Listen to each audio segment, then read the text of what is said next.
Hindi ko malilimutan ang gabi na tinangka akong patayin ng sarili kong manugang, si Jocelyn, sa sarili kong bahay.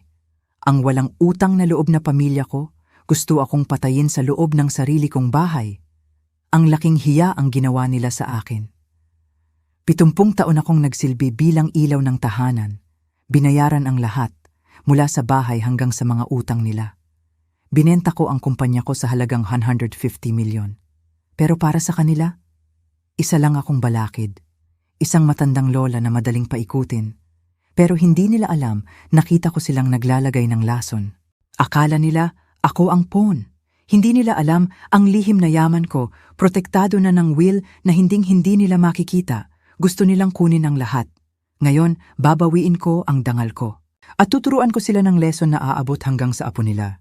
Hindi ako mananahimik. Kung nakaranas ka rin ng ganitong traidor, mag-like at mag-share. At i-comment mo sa baba, saan ka nanonood? Kwentuhan mo ako. Kung pinapanood mo ito, mag-subscribe ka at ipaalam mo sa akin kung saan ka nanonood.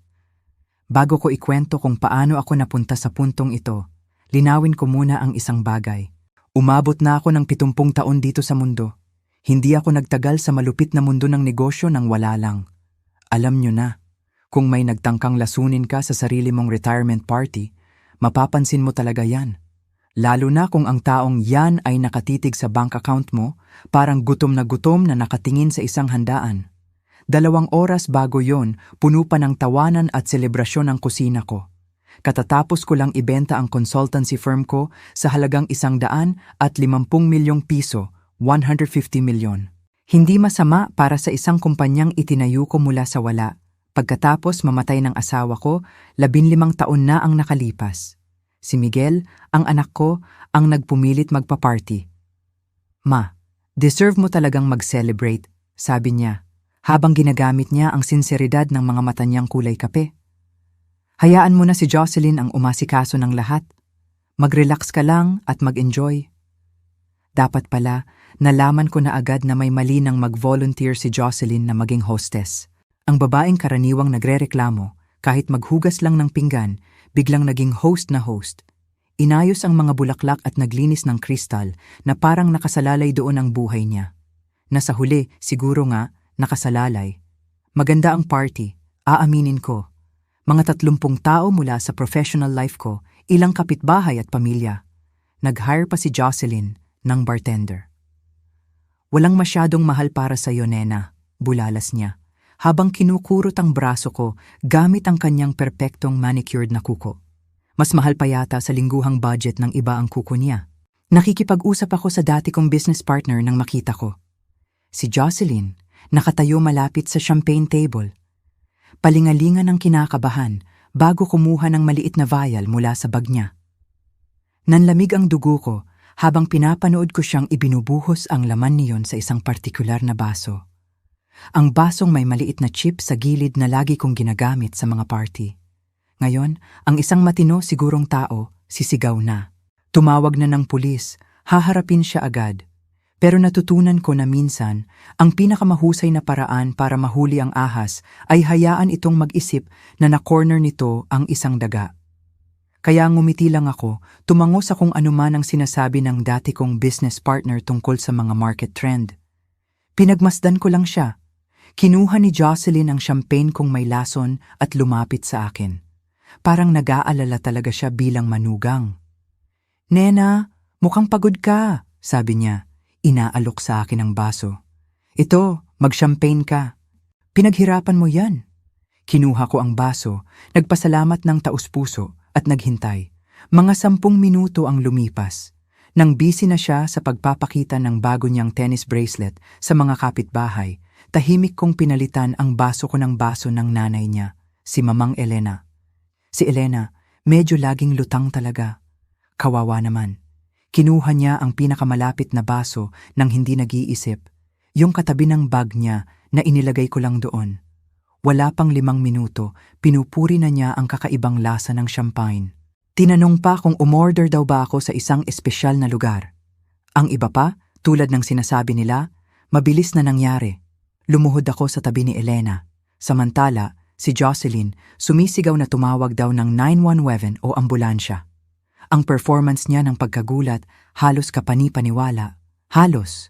Ang problema sa pagiging mamamatay tao, magkaiba ang hitsura ng tunay na takot at ng pekeng takot, lalo na kung alam mo kung ano ang hahanapin.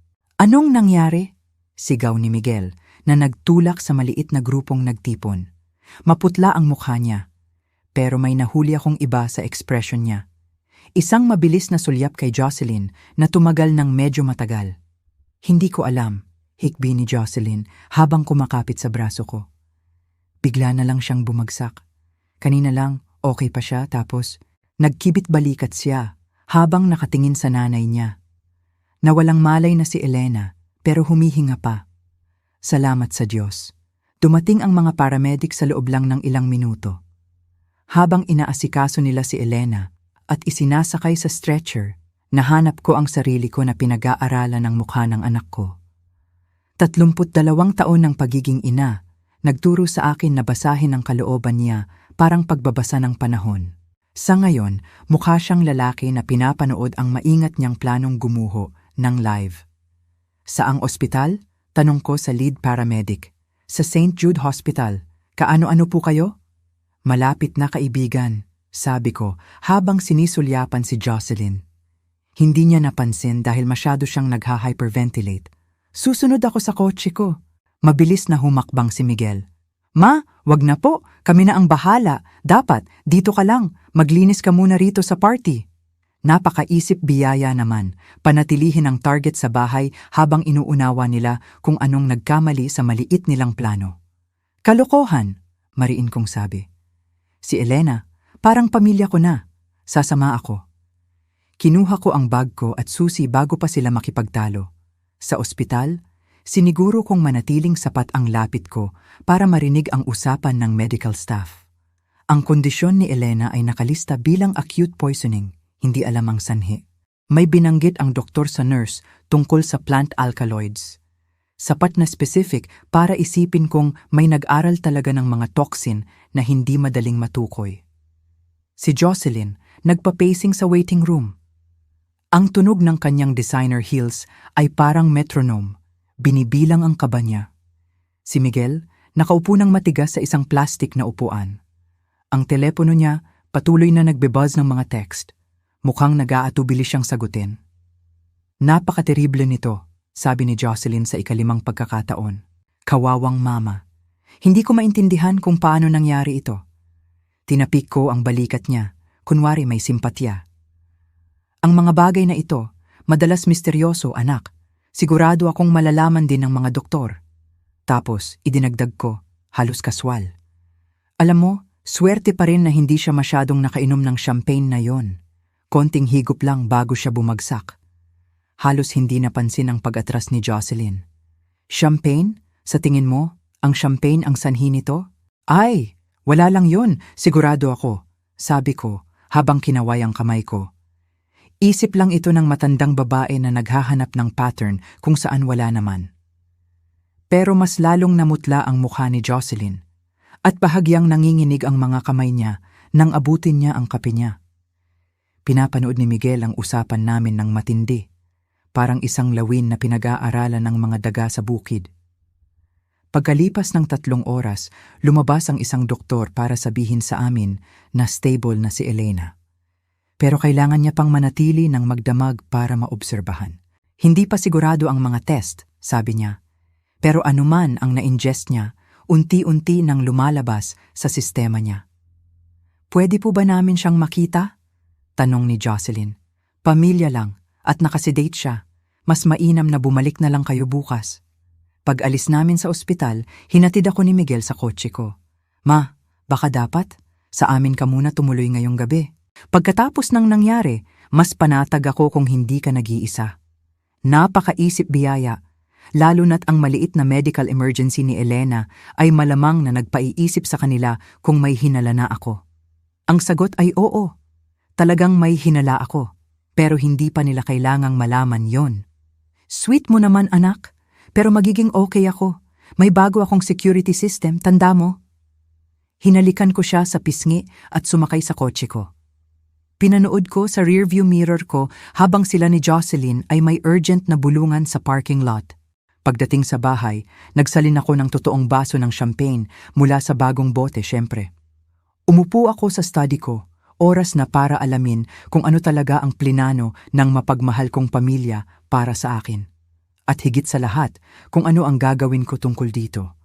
Ginugol ko ang magdamag sa paggawa ng isang bagay na naging magaling ako sa loob ng 45 taon sa negosyo. Pagre-research. Hindi ang uri na ginagawa mo sa mga computer at database. Ang uri na ginagawa mo gamit ang malinaw na memorya at mapaghinalang isip.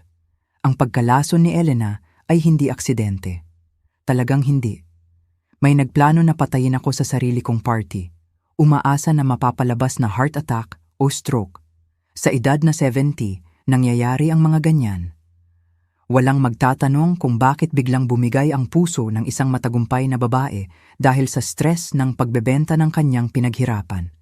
Pero bakit? Iyan ang 150 milyong tanong, hindi ba? Gumawa ako ng kape alas 5 ng umaga at umupo sa lamesa ko sa kusina, may legal pad. Isinulat ko ang lahat ng alam ko tungkol sa financial situation ni Miguel at Jocelyn. Hindi maganda. Ang architectural firm ni Miguel nahihirapan na simula noong recession. At ang boutique jewelry business ni Jocelyn mas hobby kaysa kumikita. Masyado silang namumuhay ng marangya para sa actual na kita nila. Ang mortgage nila sa bahay na, yun sa Alabang, 3 beses sa kaya nilang bayaran. Ang BMW at Mercedes sa garahe nila, hindi pa bayad. Ang shopping habits lang ni Jocelyn, kayang punduhan ang budget sa edukasyon ng isang maliit na bayan. Tinulungan ko sila, syempre. Anong ina ang hindi tutulong? Ilang libo dito, ilang libo doon, kapag binanggit ni Miguel na gipit sila. Ang down payment sa bahay. Yung iyak ni Jocelyn na gusto niyang magsimula ng pamilya sa magandang lugar. Tuition sa private school ni Emma nang ipilit nila na hindi sapat ang public school. Tiningnan ko ang records ng checkbook ko. Nagbigay na pala ako sa kanila ng halos 10 milyong piso, P10 milyong, sa loob ng 5 taon. Mga regalo, yon ang tawag ko. Mga investment sa kaligayahan nila. Hindi utang. Pero ngayon, nagtataka ako. Baka iba ang tingin nila sa mga regalong iyon. Hindi parang pagiging mapagbigay ng isang ina, kundi parang advance payment para sa mana na hindi na nila kayang hintayin. Tumunog ang telepono alas 7:30. Si Jocelyn tumatawag para kumustahin ako. "Nena, hindi ako makatulog kagabi kakaisip sa iyo," sabi niya, mabigat ang boses sa pag-aalala. Pagkatapos ng nangyari kay Mama, nag-aalala ako baka may problema sa pagkain o inumin. Hindi ka naman nagkasakit, di ba? Napakaisip biyaya naman. Kinamusta kung natagpuan ba ng lason niya ang target? Hindi naman, anak. Okay ako. May balita na ba kay Elena? Sabi ng mga doktor, makakauwi na raw siya ngayon. Sa tingin nila, baka may nakain siyang hindi niya kinaya bago mag-party. Alam mo naman si Mama, sa mga gamot niya. Baka uminom siya ng walang laman ng tiyan. Si Elena, maraming bagay, pero hindi siya pabaya sa gamot. Ang babaeng yon, inayos ang mga tableta niya parang operasyon ng militar, kumpleto sa mga may label na lalagyan at smartphone reminders. Mabuti naman, sabi ko. Nag-alala ko baka may problema sa party. Napaka-terrible sana noon. Ay, hindi. Talagang hindi, mabilis na sabi ni Jocelyn. Malinaw ang mga doktor, hindi food poisoning. Isa lang yan sa mga bagay na nangyayari. Kakaiba kung gaano kabilis niyang gustong itigil ang anumang investigasyon sa nangyari sa bahay ko. Halos parang nag-aalala siyang baka may mag-test sa natitirang champagne. Pagkatapos kong ibaba ang telepono, naglakad ako sa kusina ko. Tiningnan ko ang bote na binuksan ni Jocelyn para sa party. 3/4 pa ang laman, nakaupo ng inosente sa counter ko. Nagtaka ako kung anong mangyayari kung ipatest ko ito sa lab. Hindi naman sa kailangan ko ng patunay para sa sarili ko. Alam ko ang nakita ko. Pero baka magamit ang ebidensya mamaya. Tumunog ang doorbell ko alas 9. Si Miguel nakatayo sa front porch ko. May hawak na kahon ng pastries mula sa paborito kong panaderya. Mukhang nag-aalalang anak. Akala ko, baka gusto mo ng almusal? Sabi niya habang hinahalikan ang pisngi ko. Malamang, hindi ka masyadong kumain kahapon pagkatapos ng lahat ng nangyari. Pinapasok ko siya at gumawa ng bagong kape habang inaayos niya ang pastries sa isang plato. Pinapanood ko siyang gumalaw sa kusina ko. Binubuksan ang mga cabinet na alam na niya simula pagkabata. Inabot ang asukal nang hindi nagtatanong kung saan nakalagay. Nakaramdam ako ng kakaibang lungkot. Ito pa rin ang maliit kong anak. Yung nagdadala sa akin ng bulaklak at buong pagmamalaking ipinapakita ang artwork niya sa elementarya sa ref ko. Kailan naging lalaki ang batang yon na tumayo lang habang sinubukan ng asawa niya na patayin ang ina niya? "Kumusta ka, ma?" Tanong niya habang umupo sa tapat ko sa breakfast table. "Ay, alam mo na ako. Hindi to madaling kalugin ang matandang buto na to." Ngumiti siya pero hindi umabot sa mata niya. Iyan ang kinakatakutan ko. Kakaibang sabihin, hinigop ko ang kape ko at naghintay. "Ang totoo, ma," patuloy ni Miguel, habang kinakalikot ang isang Danish. "Nag-uusap kami ni Jocelyn tungkol sa sitwasyon mo." "Sitwasyon ko?" 70 taon ka na, ma. Nakatira mag-isa sa malaking bahay na ito. Lahat ng pera mula sa benta. Nag-gestured siya ng malabo. Parang napakaraming hahawakan para sa isang tao. Ayan na. Ang setup para sa kung ano man ang susunod nilang plano. "Na-appreciate ko ang pag-aalala mo, anak," sabi ko, pinananatiling magaan ang boses ko. "Pero kaya ko naman ang sarili ko hanggang ngayon." Lumapit si Miguel, tapat ang expression. "Talaga ba?" Ibig kong sabihin, ang aksidente kahapon kay Elena. "Paano kung ikaw yon? Paano kung ikaw ang bumagsak at walang nakahanap sa iyo ng ilang oras?" Ang kapal ng mukha. Ginagamit niya ang kanilang nabigong pagtatangkang pagpatay bilang argumento kung bakit kailangan ko ng proteksyon nila. "Miguel, si Elena, bumagsak sa isang party na may third na saksi at dumating ang mga paramedic sa loob lang ng ilang minuto. Hindi ko yun matatawag na cautionary tale tungkol sa pamumuhay ng mag-isa. Hindi yon ang ibig kong sabihin." Hinaplos niya ang buhok niya, isang kilos na naaalala ko noong teenage years niya kapag magre-request siya ng isang bagay na alam niyang tatanggihan ko. "Tingnan mo, nag-research kami ni Jocelyn. May mga magagandang community para sa mga active senior. Mga lugar kung saan may mga tao sa paligid mo, may mga aktibidad, may medical staff on site." Ang The Heritage Place pitch. Ang galing naman.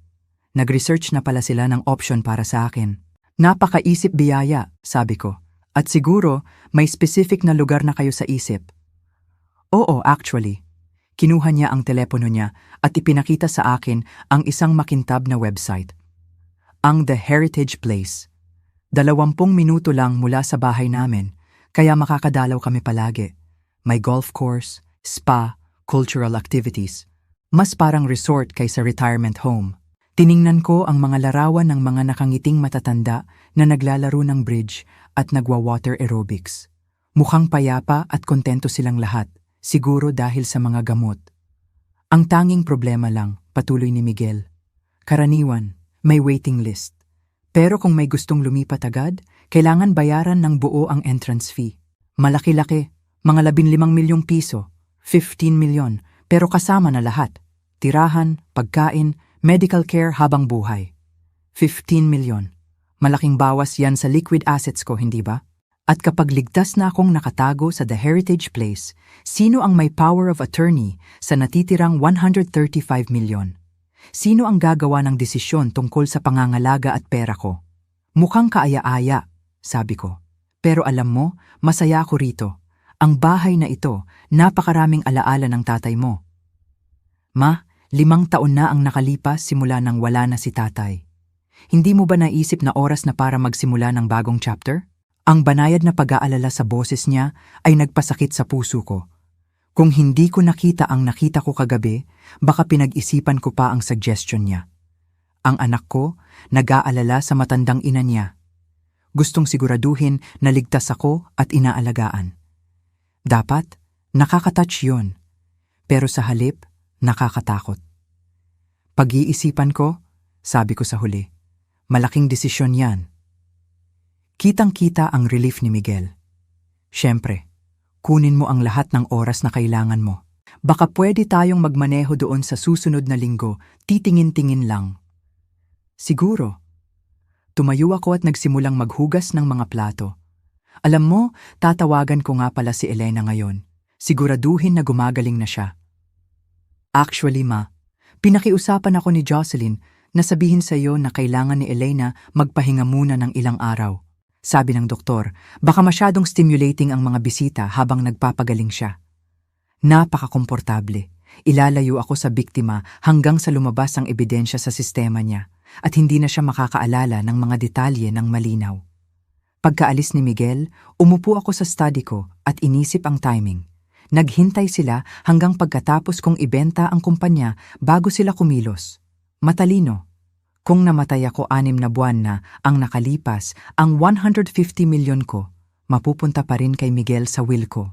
Pero bilang regalo mula sa isang buhay na tao, haharap ito sa iba't ibang tax implications. Patayin ako ngayon, lalo na kung kaya nilang gumawa ng mga palatandaan ng pagbaba ng mental capacity ko. Magbibigay yun sa kanila ng batayan para hamunin ang anumang kamakailang pagbabago sa estate plans ko. Tumunog ang telepono. Ang abogado ko, si Attorney David Reyes, nagbabalik ng tawag na ginawa ko kanina. Nena, mabuti at narinig kita.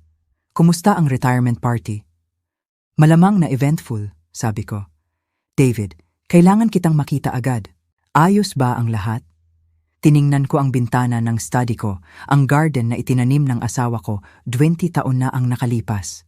Ang mga rosas, namumulaklak ng maganda. Sa kabila ng walang nag-aalaga, kundi isang matandang babae na tila hindi na mapagkakatiwala ang pamahalaan ang sarili niyang buhay. Hindi ako sigurado, sabi ko, pero sa tingin ko, malapit ko nang malaman. Si Attorney David Reyes, naging abogado ko sa loob ng 20 taon. Ibig sabihin, nakita niya ako sa kamatayan ng asawa ko, sa pagtatayo ng negosyo ko at sa bawat malaking desisyon simula noon. Isang payat at tumpak na lalaki na maingat na kinokontrol ang emosyon niya. Si David ang eksaktong uri ng abogado na gusto mo kapag may hinala ka na tinatangka kang patayin ng pamilya mo. Ang opisina niya, tanaw ang downtown mula sa ika-15 palapag. Puno ng madilim na kahoy at upuan na gawa sa balat. Lagi akong nakakaramdam ng kaligtasan dito, napapalibutan ng mga lobok at banayad na amoy ng mamahaling kolon. Ikwento mo lahat, sabi ni David pagkatapos dalhan kami ng kape ng sekretarya niya at isara ang pinto. Ikinuwento ko sa kanya ang bawat detalye mula sa party, ang pagbagsak ni Elena, ang pagdalaw ni Miguel kaninang umaga. Nakikinig si David ng walang putol, paminsan-minsan ay nagtatala sa legal pad niya. Sigurado ka ba sa nakita mo? Tanong niya nang matapos ako. Kasing sigurado ko na nakaupo ako sa upuang ito. Sumandal si David, tinapik ang ballpen niya sa labi niya. Ang problema, ang pagpapatunay ng intensyon. Pwede kasing i-claim ni Jocelyn na nagdadagdag siya ng isang bagay na harmless sa champagne. Isang supplement, isang pampalasa, isang bagay na personal. Kung hindi matest ang natitirang champagne, wala tayong ebidensya ng attempted murder. Kung gayon, itest natin. Kung makakita tayo ng lason, may patunay tayo na tinangka niyang patayin ang isang tao. Pero hindi pa rin natin mapapatunayan na ikaw talaga ang target niya. Pwede niyang i-claim na ang sarili niyang ina ang tinatarget niya para sa insurance money or para sa iba. Hindi ko naisip ang anggulo na yan. Kaya kahit may patunay ng pagkalason, maaari silang makatakas sa murder charge. Attempted murder, oo. Pero Nena, may isa pa tayong kailangang talakayin.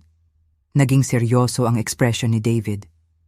Kung handa silang pumatay para sa pera mo, baka subukan muna nila ang ibang pamamaraan.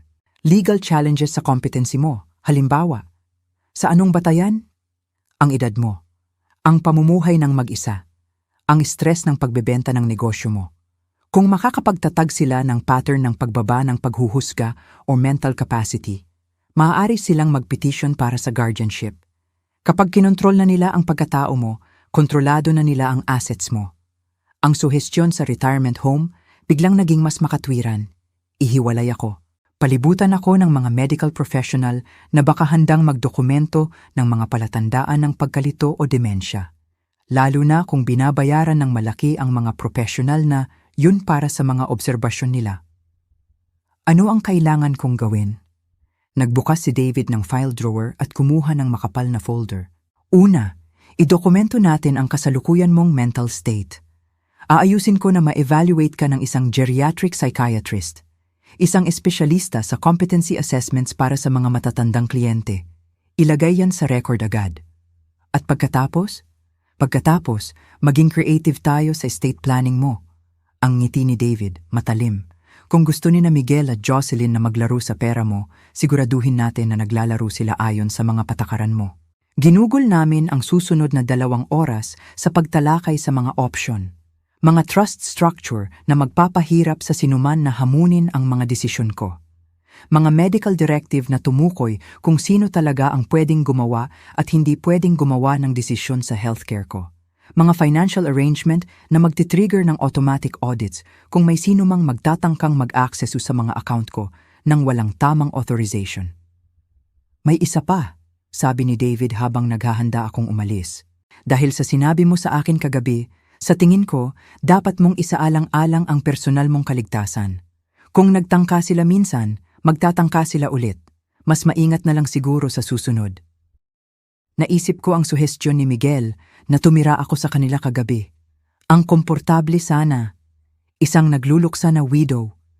Nag-aalala dahil sa biglaang sakit ng isang kaibigan. Baka uminom ng sedative para makatulog. Napakadali para sa isang matandang babae na aksidenteng uminom ng napakaraming tableta. Ano ang irerekomenda mo?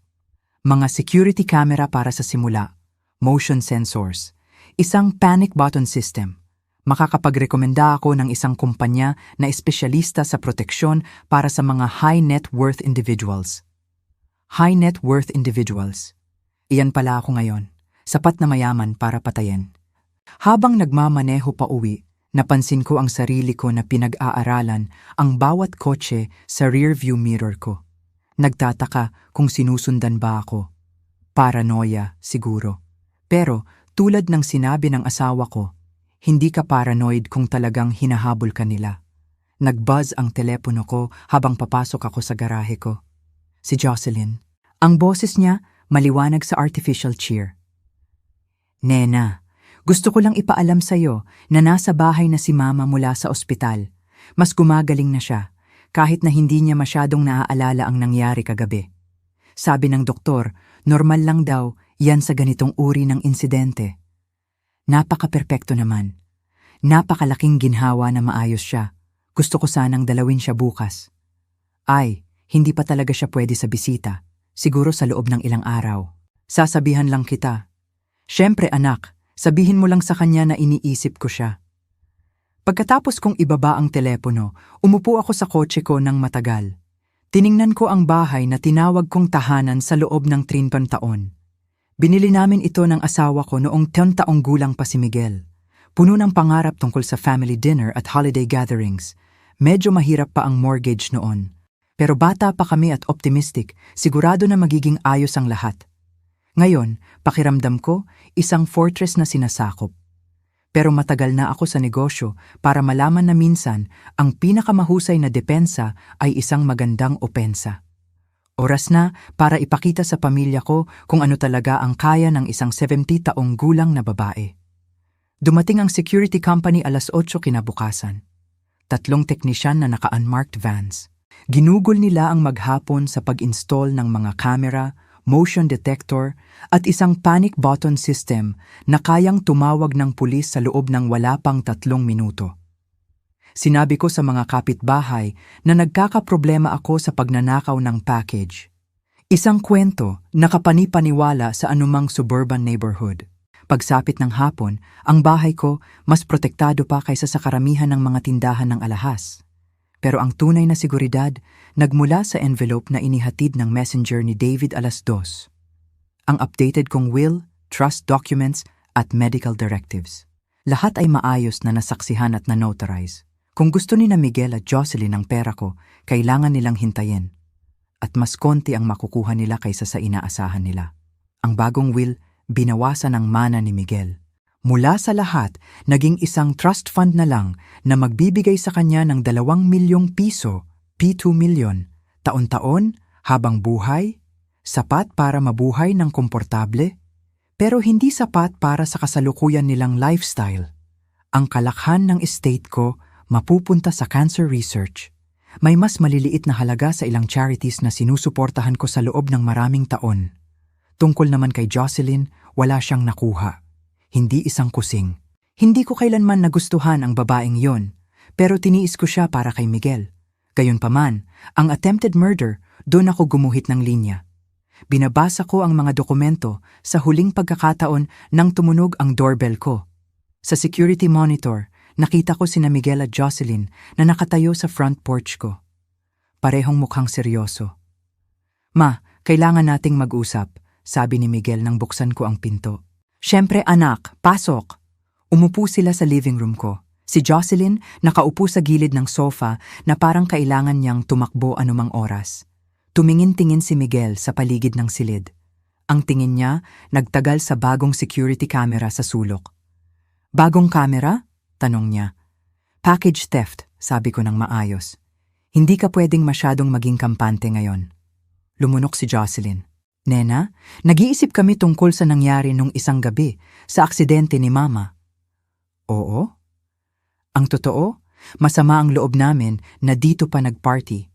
Kung may dinala kami na nagpasakit sa kanya?" Huminahon siya habang pinupunasan ang mata niya gamit ang tissue. Pinanood ko ang performance na ito ng may professional na pag-appreciate. Malinaw na nag-practice si Jocelyn. "Sigurado akong hindi anumang dinala niyo, anak." "Pero paano kung oo?" lumapit si Miguel. "Paano kung may mali sa champagne o sa pagkain? O, ma, hinding-hindi ko mapapatawad ang sarili ko kung aksidente ka naming nilagay sa panganib." Ayan na, ang setup para sa kung anuman ang susunod nilang plano. "Ang punto," sabi ni Jocelyn, "sa tingin namin, mas mainam kung kami muna ang mag-alaga sa iyo. Panandalian lang, hanggang sa makasiguro kami na ligtas ka." "Nag-alaga sa akin? Paano?" "Pwedeng tumira ka muna sa amin," sabi ni Miguel. "Pansamantala lang, hanggang sa malaman namin kung anong nangyari nung isang gabi." Hinayaan ko lang ang katahimikan. Pinanood ang mga mukha nila. Si Miguel mukhang nag-aalala talaga. Lagi siyang magaling na kumbinsihin ang sarili niya na pure ang motibasyon niya. Si Jocelyn mukhang babaeng overdue na ang bayad sa mortgage. "Napakaisip biyaya," sabi ko sa huli. "Pero ligtas ako rito." "Ligtas ka ba talaga?" Naging matalim ang boses ni Jocelyn. 70 taon ka na, nena, nakatira mag-isa. Paano kung may mangyari at walang makahanap sa iyo ng ilang araw? Ang parehong argumento na ginawa ni Miguel kahapon. Naglalaro sila mula sa isang script. "Paano kung ma-fall ka?" dagdag ni Miguel. "O magka-heart attack? Ma, sa edad mo, kahit anong pwedeng mangyari." "Sa edad ko, parang 70, ibig sabihin, patay na ako at hindi ko lang napansin." "Alam mo," sabi ko, may pag-iisip, "tama ka talaga. Kahit anong pwedeng mangyari sa edad ko." Iyan mismo ang dahilan kung bakit ginugol ko ang maghapon sa pag-u-update ng will ko. Bumaba ang temperatura sa silid, parang 10 degree. "Ang will mo?" Maingat na neutral ang boses ni Jocelyn. "Ay oo, nakakagulat kung paano ka mapag-iisip ng mga bagay na ito kapag may brush with mortality. Kahit pa ng iba, nalaman ko na masyadong luma na ang dati kong will." Namutla ang mukha ni Miguel. "Anong klaseng update?" Ngumiti ako sa kanya. Ang parehong ngiti na ginamit ko noong 8 taong gulang siya at nahuli ko siyang nagsisinungaling tungkol sa pagbasag ng paborito kong vase. Ay, konting adjustment lang para ipakita ang kasalukuyan kong priorities. Alam mo na kung paano tumatakbo ang mga bagay na ito. Ang katahimikan na sumunod, nakakabingi. Halos marinig ko ang pagtakbo ng mga isip nila. Sinusubukan nilang alamin kung gaano kasama na disrupt ang mga plano nila. "Aba," sabi ni Jocelyn sa huli, mahigpit ang boses. "Sigurado ako na anuman ang napagdesisyunan mo para sa pinakamabuti." "Sa tingin ko rin, anak." Umalis sila pagkatapos nangako na kakamustahin ako agad. Pinanood ko sa security monitor ko habang nakaupo sila sa kotse nila sa driveway ko ng 10 minuto. Nagkakaroon ng mukhang napakatindi na pag-uusap. Tapos, tumawag si Jocelyn sa telepono. Hindi ko marinig ang sinasabi niya. Pero nakita ko ang galit niyang gestures. Paulit-ulit na sinubukan ni Miguel na kunin ang telepono sa kanya. At patuloy niyang itinutulak ang kamay nito. Nang umalis na sila, Nagsalin ako ng isang baso ng wine at umupo sa paborito kong upuan. Bukas, ipapatupad ko ang phase 2 ng plano ko. Pero ngayong gabi, mag-e-enjoy muna ako sa unang mapayapang gabi ko sa loob ng ilang araw. Pagkatapos ng lahat, may isang bagay na lubos na nakakapagbigay kasiyahan. Ang panonood sa mga kaaway mo na ma-realize na minamaliit ka nila. Nagsisimula pa lang ang laro. At mas matagal na akong naglalaro kaysa sa kanila. Kinabukasan ng umaga, may dumating na bisita na hindi ko inaasahan. Si Elena Peterson, nakatayo sa doorstep ko. Mukhang maputla pero determinado, hawak ang isang maliit na bag na parang lifeline. "Nena, kailangan kitang makausap," sabi niya nang walang preamble. Tungkol ito sa isang gabi. Pinapasok ko siya at gumawa ng tsaa. Pinag-aaralan ko ang mukha niya para sa mga palatandaan ng pagkalason. Mukha siyang pagod pero alert. Mas coherent kaysa sa gustong paniwalain ng anak niya. Sabi ni Jocelyn, nagkaroon daw ako ng reaction sa gamot, sabi ni Elena, habang umupo sa upuan ko sa living room. Pero nena, hindi ako umiinom ng gamot, maliban sa vitamins. Matagal na. Kakaiba. Anong naaalala mo tungkol sa party? Lahat. Hanggang sa nagsimula akong mahilo. Naalala ko na kakaiba ang lasa ng champagne. Mapait. Halos parang metallic. At naaalala ko na nakita ko si Jocelyn malapit sa drinks table kanina. Gumagawa ng isang bagay gamit ang isang maliit na bote. Bumilis ang pulso ko. Anong klaseng bote? Parang eyedropper bottle. Yung ginagamit mo para sa essential oils o iba pang bagay.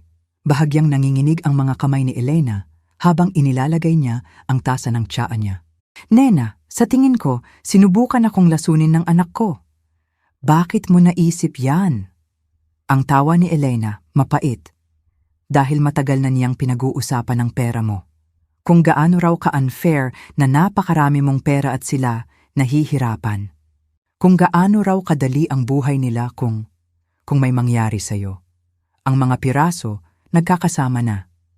May sinabi ba siyang specific? Noong nakaraang buwan, tinanong niya ako kung sa tingin ko nag-update ka raw ng will mo kamakailan. Mukha siyang nag-aalala sa mana ni Miguel. Tumingin sa akin si Elena. Nena, sa tingin ko, matagal na nilang pinaplano ito. Nagdesisyon ako. Karapat dapat malaman ni Elena kung ano ang sinubukan ng anak niya. At kailangan ko ng isang alay na nasaksihan ang kilos nila ng first hand. Elena, nakita ko si Jocelyn na naglagay ng isang bagay sa champagne glass ko. Sadyang pinalitan ko ang inumin natin.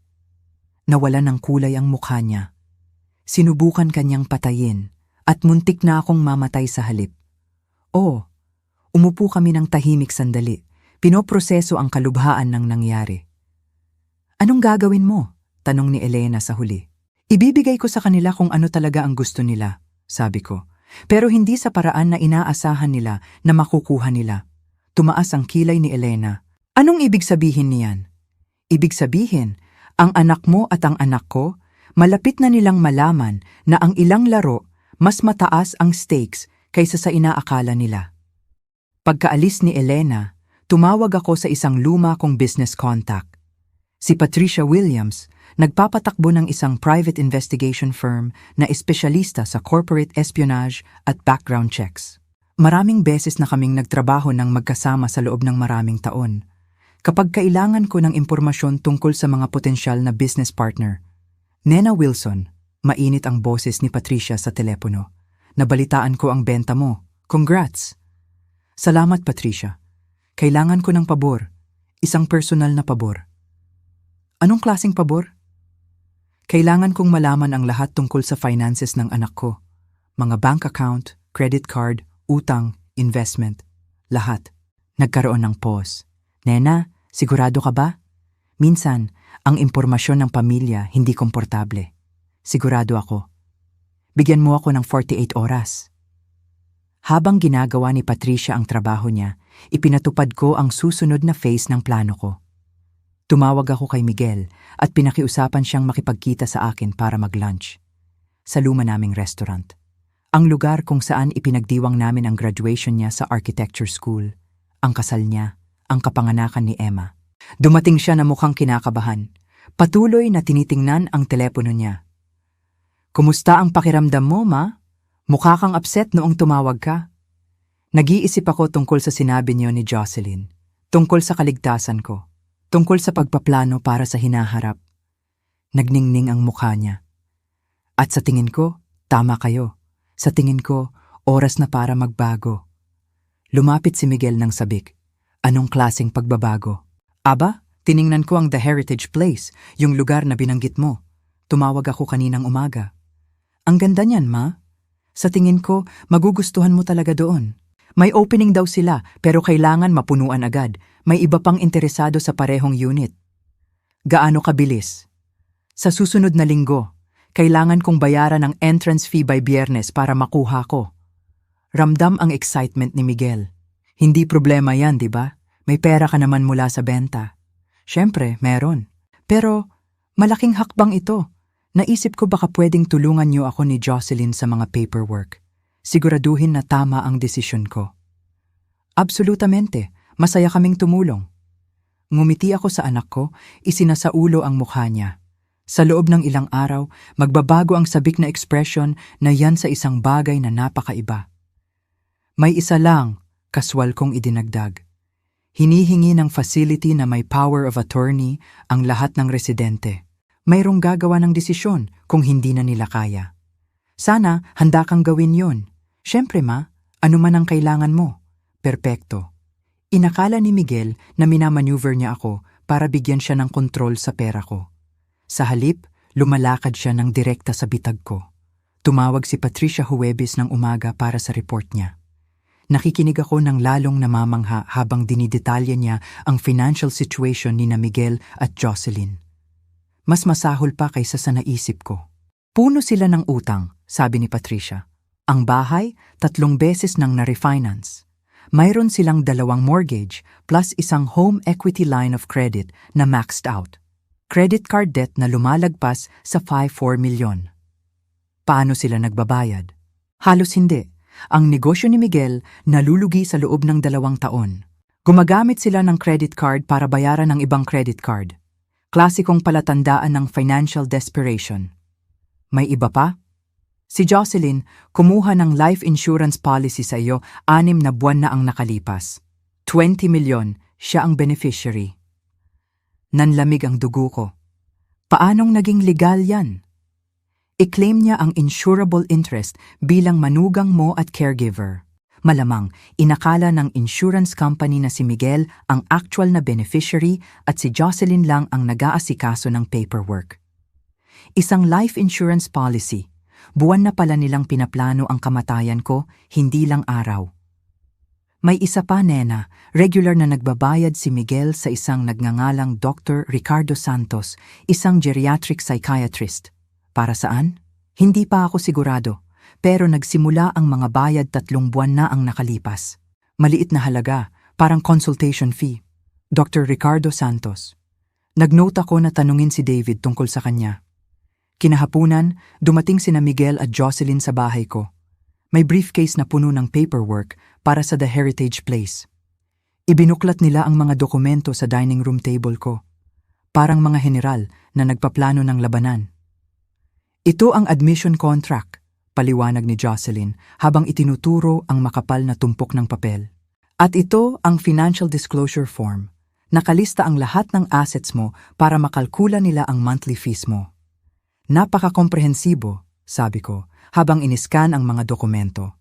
Gusto nila ng access sa lahat ng account ko, lahat ng investment ko, lahat.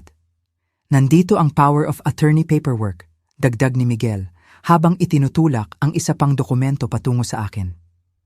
Medyo standard lang. Nagbibigay lang ito sa akin ng authority na hawakan ang financial affairs mo kung sakaling hindi mo na kaya. Maingat kong binasa ang power of attorney document. Mas comprehensive ito kaysa sa ipinahiwatig ni Miguel.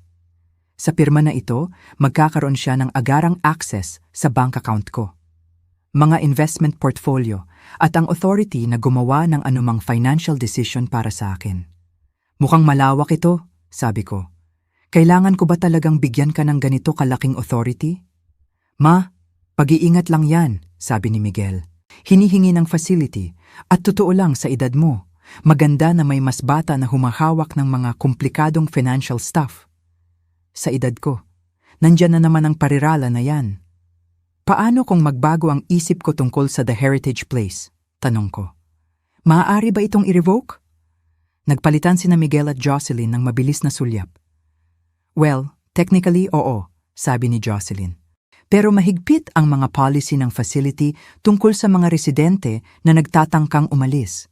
May medical evaluation, waiting period, komplikado.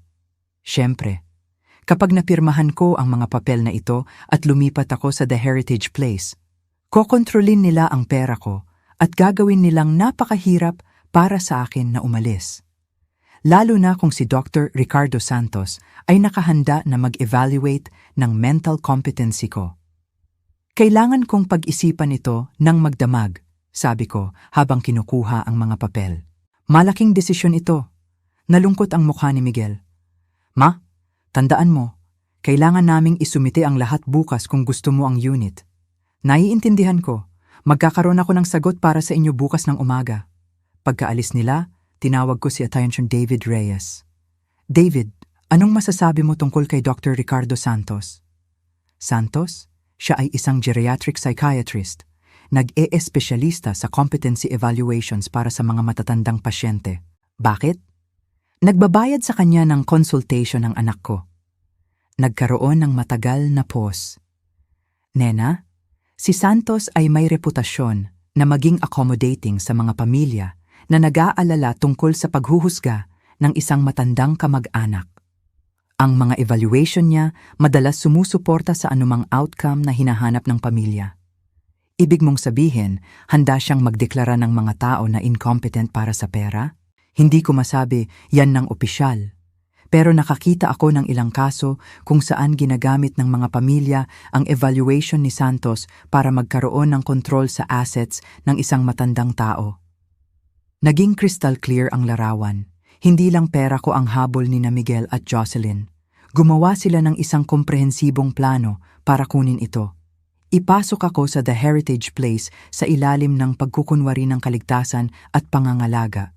Gamitin ang power of attorney para mag-access sa mga account ko. Kung manlaban ako o magtangkang umalis, ipapadeklara ako ni Dr. Santos na mentally incompetent. Matalino, sa totoo lang. Kung hindi ko nakita si Jocelyn na nilaso ng champagne, baka naglakad ako ng direkta sa bitag nila. David, kailangan kong ihanda mo ako ng isang bagay, sabi ko. At kailangan kong handa yan bukas ng umaga. Anong klasing bagay? Ang uri na magtuturo sa pamilya ko ng leksyon na hinding-hindi nila makakalimutan. Kinagabihan, umupo ako sa study ko. Inulit ko ang plano. Kailangang maging perpekto ang lahat.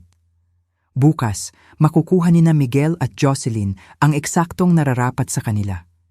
Pero una, may isa pa akong phone call na kailangang gawin. Biyernes ng umaga, kulay abo at umuulan. Ang uri ng panahon na nagpaparamdam na may ominous na mangyayari. Perpekto para sa plinano ko. Dumating sina Miguel at Jocelyn ng 9:00 ng eksakto. Parehong nakadamit na parang dumadalo sa isang business meeting. Nasa isang paraan, ganun nga. Nagdesisyon ka na ba, ma? Tanong ni Miguel habang umupo sa living room ko nang may halos hindi na maitago na excitement. Oo. Kinuha ko ang paperwork ng The Heritage Place. Ngayon ay signed at na-notarize na. Sa tingin ko, tama ka. Oras na para magsimula ako ng bagong chapter na ito. Kitang-kita ang relief ni Jocelyn.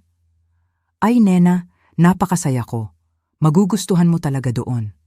Sigurado ako na magugustuhan ko. At Miguel, pinirmahan ko na rin ang power of attorney papers. Talagang nanginginig ang mga kamay ni Miguel habang kinukuha niya ang mga dokumento. Ito ang tamang desisyon, ma. Hindi mo pagsisisihan. Ngumiti ako sa kanya. Sigurado ako na hindi ako magsisisi. Ginugol namin ang susunod na oras sa pagtingin sa financial paperwork. Si Jocelyn, may laptop na bukas, galit na nagtatype habang nagbibigay ako ng mga account number at access code. Bawat ilang minuto, nagpapalitan sila ng makahulugang tingin ni Miguel. Parang mga bata na hindi makapaniwala na Pasko na ng maaga. May isa lang, sabi ko nang matapos kami. Kailangan kong pirmahan ang ilang karagdagang paperwork sa abogado ko bago maging opisyal ang transfer. Tungkol sa tax implications para sa malalaking financial transaction. Siyempre, sabi ni Miguel, gusto mo bang ihatid ka namin sa opisina niya? Actually, papunta na siya rito. Dapat, darating na si David anumang oras. Parang cue, tumunog ang doorbell. Pero hindi si David Reyes ang nakatayo sa porch ko. Siya si Detective Lisa Morales mula sa lokal na police department. Kasama ang isang kasamahan na hindi ko kilala. Mrs. Wilson, ako si Detective Morales. Kailangan naming makipag-usap sa inyo tungkol sa isang insidente na nangyari sa bahay niyo nitong nakaraang linggo. Mabilis na tumayo si Miguel. Anong klaseng insidente? Isang suspected poisoning, sabi ni Detective Morales. Ang tingin niya, gumagalaw sa pagitan ni na Miguel at Jocelyn. Naiintindihan namin na may medical emergency dito habang may party. Naging napakaputla ng mukha ni Jocelyn. Ang nanay ko yon. Nagkaroon siya ng reaction sa gamot niya. Sabi ng doktor, hindi naman seryoso. Actually, Mrs. Nena, hindi yan ang nireport ng ospital. Kinuha ni Detective Morales ang isang notebook. Ang toxicology results ay nagpapakita na ang nanay mo naka-ingest ng concentrated amount of oleander extract. Hindi yan gamot. Ito ay isang nakamamatay na lason. Ang katahimikan sa living room ko nakakabingi. Ipinatest din namin ang natitirang champagne mula noong gabing yon, patuloy ng detective. Ang bote na binuksan para sa party naglalaman ng parehong oleander extract. Sadyang may naglason ng champagne na yon. Nakatingin si Miguel kay Jocelyn. May ekspresyon ng dawning horror. Jess, anong ginawa mo? Wala akong ginawa. Ang boses ni Jocelyn matinis sa panic. Baliw yan! Bakit ko lalasunin ang sarili kong nanay? Iyan ang sinusubukan naming malaman, sabi ni Detective Morales.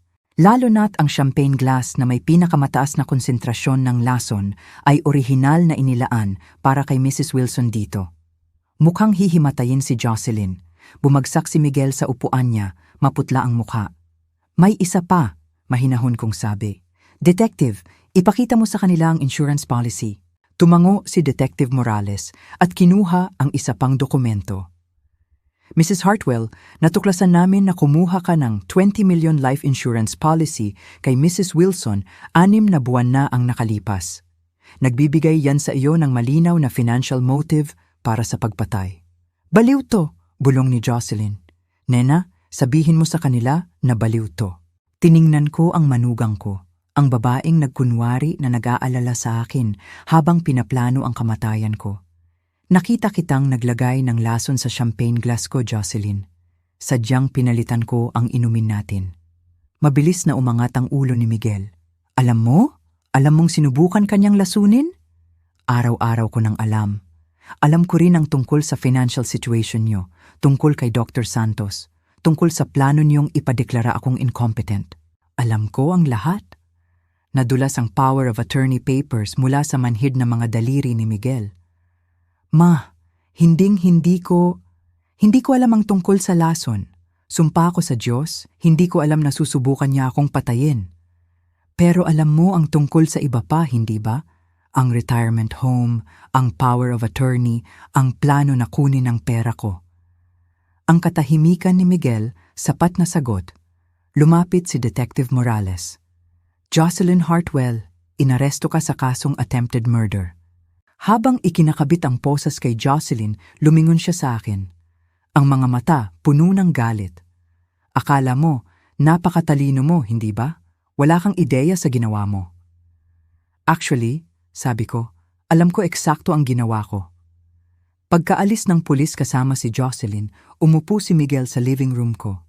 Parang isang lalaki na na-shock. Nakatingin siya sa power of attorney papers na nakakalat sa sahig. Paminsan-minsan ay hinahaplos ang buhok niya. Sabi niya, tungkol lang sa pagkuha sa iyo sa isang ligtas na lugar, sabi niya sa huli. Sabi niya, nagiging makakalimutin ka na, gumagawa ng masasamang desisyon. Kinumbinsi niya ako na kailangan mo ng proteksyon. Teach ang pera. Proteksyon din ang tungkol doon. Nangulubot ang mukha ni Miguel. Napakarami naming utang, ma. Nalulugi ang negosyo. Kami, behind na sa lahat. Sabi ni Jocelyn, kung may mangyari sa iyo ng natural, magmamana kami ng sapat para magsimulang muli. Pero hindi niya kailanman sinabi ang tungkol sa... Nag-gestured siya ng walang magawa. Tungkol sa pagpatay. Akala ko, nagpaplano lang kami para sa hindi maiiwasan. Inaayos ang mga bagay para kapag ikaw, alam mo na, kapag namatay ako sa natural causes. Ang komportable naman na ang natural causes na, yun, kailangan ng konting tulong para dumating. Tumingin sa akin si Miguel. May luha sa mata niya. Humihingi ako ng tawad. Patawarin mo ako, ma. Hinding-hindi ko ginustong saktan ka. Pinag-aralan ko ang mukha ng anak ko. Hinanap ang katotohanan sa ilalim ng pagsisisi. Gusto ng isang bahagi ko na maniwala sa kanya. Gusto kong isipin na minamanipula lang siya ni Jocelyn sa sitwasyong ito. Pero matagal na ako sa negosyo para baliwalain ang mga red flag. Miguel, ipakita mo sa akin ang telepono mo. Ano? Ang telepono mo. Ipakita mo sa akin ang mga text message mo kay Jocelyn mula noong nakaraang linggo. Nag-atubili si Miguel, pagkatapos ayaw man, ibinigay ang telepono niya. Nag-scroll ako sa mga mensahe niya. Bumaba ang puso ko sa bawat palitan na binasa ko. Jocelyn. Nakausap mo na ba si Mama tungkol sa The Heritage Place? Miguel. Oo, pinag-iisipan niya. Jocelyn. Magaling. Mas maaga tayong makalipat sa kanya, mas mainam. Masyado siyang maraming tanong tungkol sa finances natin. Miguel. Paano kung magbago ang isip niya? Jocelyn. Hindi siya magbabago. Hindi pagkatapos ng bukas ng gabi. Miguel. Anong meron bukas ng gabi? Jocelyn. Magtiwala ka sa akin. Pagdating ng linggo, magmamakaawa siyang alagaan natin siya. Ibinigay ko pabalik ang telepono kay Miguel. Alam mo, hindi ba? Siguro, hindi ang specific na pamamaraan. Pero alam mong may pinaplano si Jocelyn para sa gabi ng party. Bumagsak ang balikat ni Miguel. Akala ko, balak niya lang takutin ka. Mag-stage ng break-in siguro. O ilang uri ng aksidente na magpapaniwala sa iyo na hindi ka ligtas na nakatira mag-isa. Naisip mo na magsistage siya ng attempted murder sa akin. Hindi murder. Isang bagay lang na magkukumbinsi sa iyo na lumipat sa The Heritage Place ng kusa. Ang kaswal na paraan ng pagkakasabi niya, nagpalamig sa akin. Ang sarili kong anak, komportable sa ideya na itrauma ako para sumunod. Miguel, may isa pa kang kailangang malaman, sabi ko. Nagpahanap ako ng private investigator sa finances mo. Namuti ang mukha niya. Anong nahanap mo? Lahat. Ang utang, ang nabigong negosyo, ang katotohanan na namumuhay ka ng higit sa kaya mo sa loob ng maraming taon. Kinuha ko ang report ni Patricia. Pero may isang bagay na particular na interesado ako, ang mga bayad kay Dr. Santos. Ma, kaya kong ipaliwanag.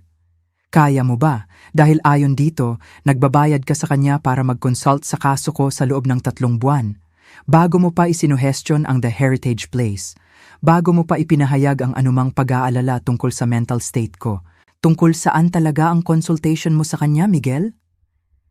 Ibinulong ni Miguel ang mukha niya sa mga kamay niya. Sabi ni Jocelyn, kailangan namin ng backup plan kung sakaling tumanggi kang pirmahan ang power of attorney ng kusa. Isang backup plan. Pumayag si Santos na i-evaluate ka at maghanap ng mga palatandaan ng dementia or incompetency. Sabi ni Jocelyn, precaution lang daw iyon kung sakaling maging difficult ka. Nakaramdam ako ng isang bagay na malamig na tumira sa dibdib ko. Pinaplano mong ipadeklara akong mentally incompetent simula pa lang. Kung kinakailangan lang.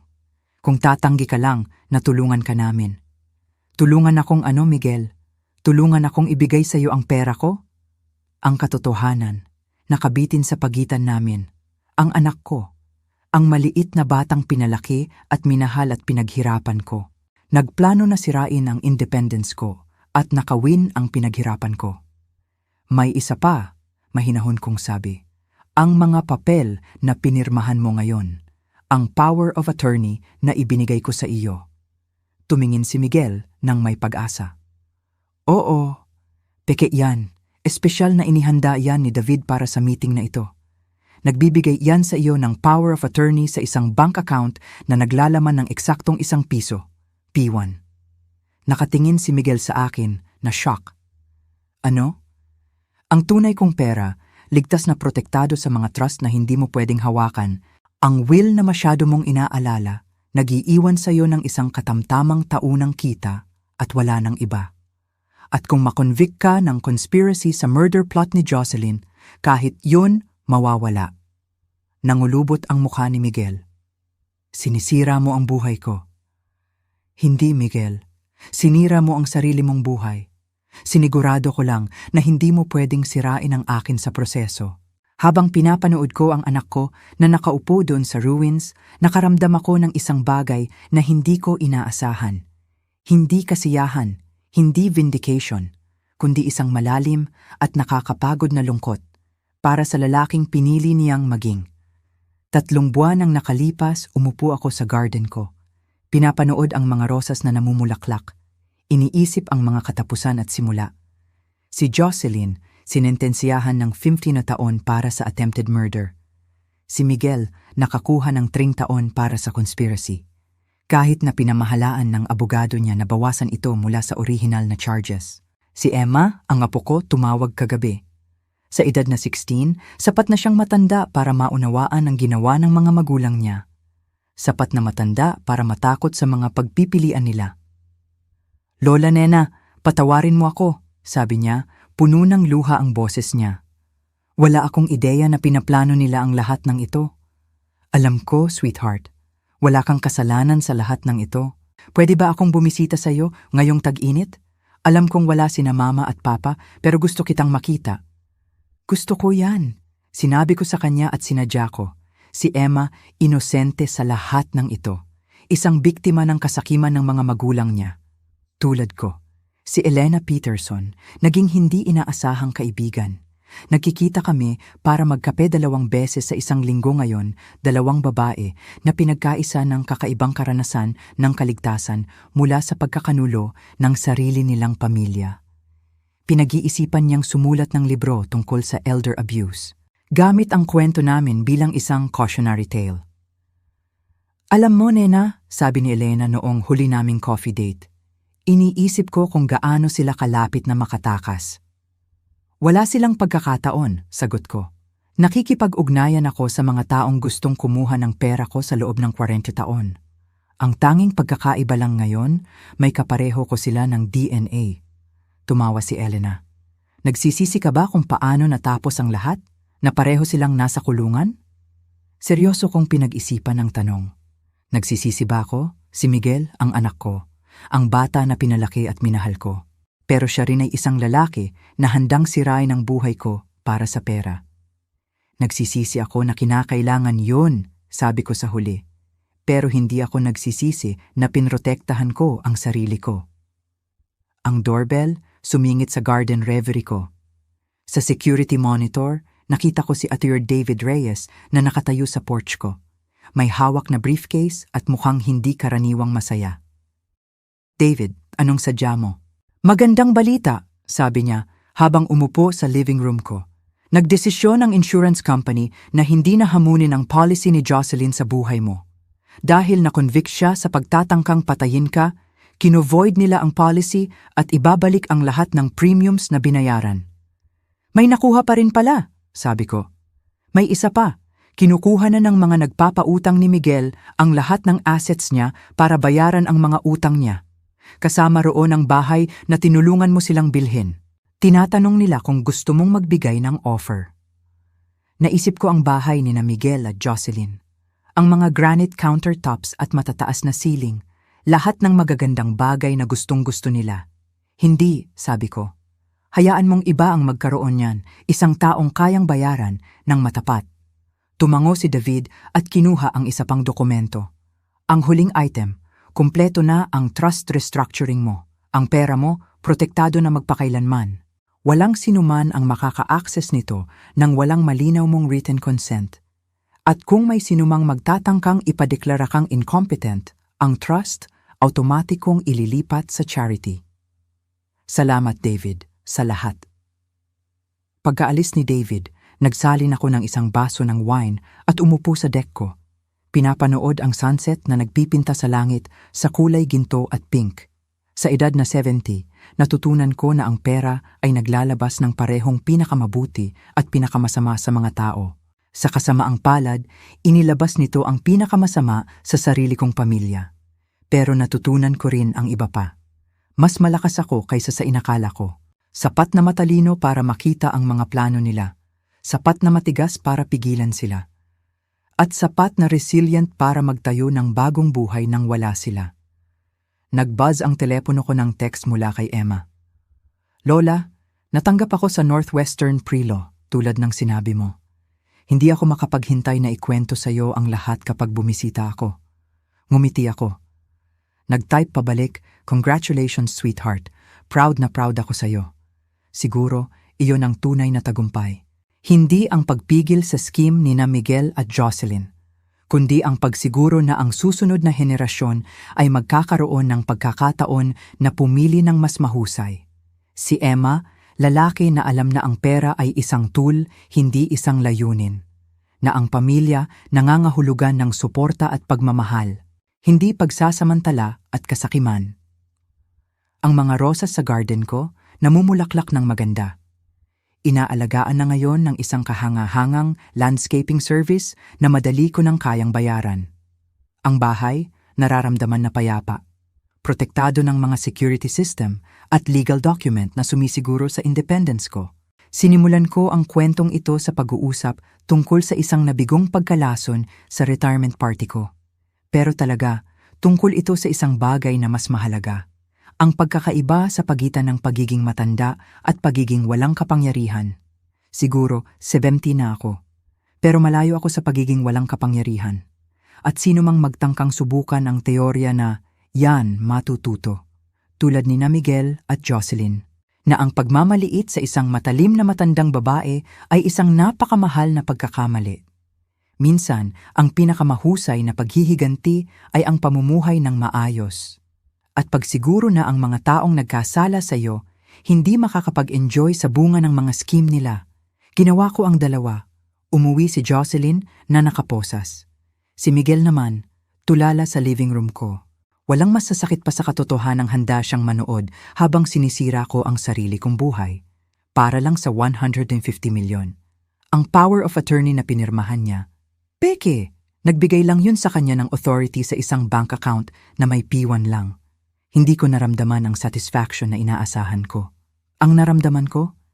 Isang malalim na lungkot para sa anak na pinili niyang maging.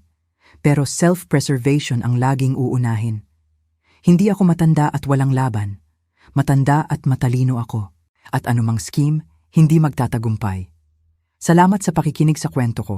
Mag-subscribe ka para sa next chapter. At sana, ligtas kayo sa loob ng sarili niyong tahanan.